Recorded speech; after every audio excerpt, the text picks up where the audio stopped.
Égypte, un projet de loi fait craindre une censure accrue sur Internet. Les parlementaires égyptiens ont voté un projet de loi le 10 juin 2018 visant les médias, mais aussi les blogs et les comptes personnels sur les réseaux sociaux.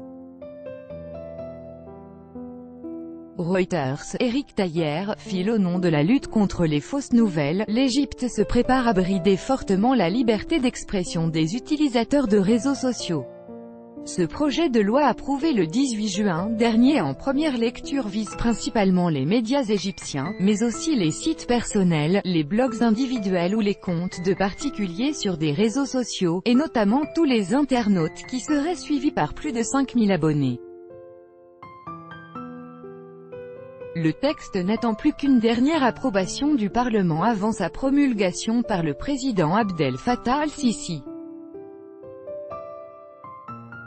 Selon les articles qui la composent, cette loi offrirait au Conseil supérieur égyptien de régulation des médias, le pouvoir discrétionnaire de suspendre ou bloquer n'importe quel compte en cas de publication ou diffusion de fausses informations ou incitation à la violence ou à la haine.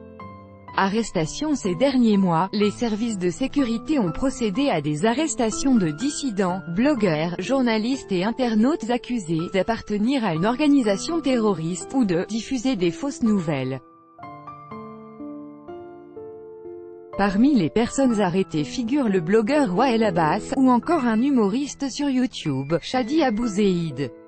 Cette fois, on va considérer les propos tenus sur les réseaux par de simples citoyens comme des fausses nouvelles. 5e Mohamed Abdel Salam, directeur de l'unité de recherche de l'AFT, l'Association pour la liberté de pensée et d'expression. Le nouveau rapport qui vient d'être publié par l'ONG détaille l'état d'avancement de la censure sur Internet dans le pays. Le problème est que le gouvernement n'explicite pas ce que serait la nature de ces fausses nouvelles, commente Gamal Eidé, avocat spécialisé dans la presse et directeur du réseau arabe d'information sur les droits de l'homme.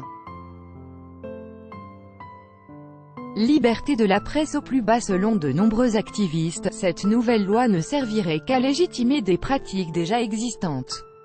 Ce que récuse Osama Haikal, le président de la commission des médias au sein du Parlement égyptien, arguant que certains comptes électroniques hors contrôle atteignent une diffusion plus grande encore que certains journaux du pays. Et d'ajouter, nous ne sommes pas la première nation à aller dans cette direction. L'Égypte figure à la 161e place sur 180 pays du classement 2018 de Reporters sans frontières sur la liberté de la presse. Ce lundi, 4 ONG, dont la Fédération internationale des ligues des droits de l'homme, sont allées plus loin, en dénonçant dans un rapport commun le commerce depuis 2013 de technologies de surveillance de masse de la France vers l'Égypte qui, selon elles, ont conduit à l'arrestation de dizaines de milliers d'opposants ou de militants dans le pays.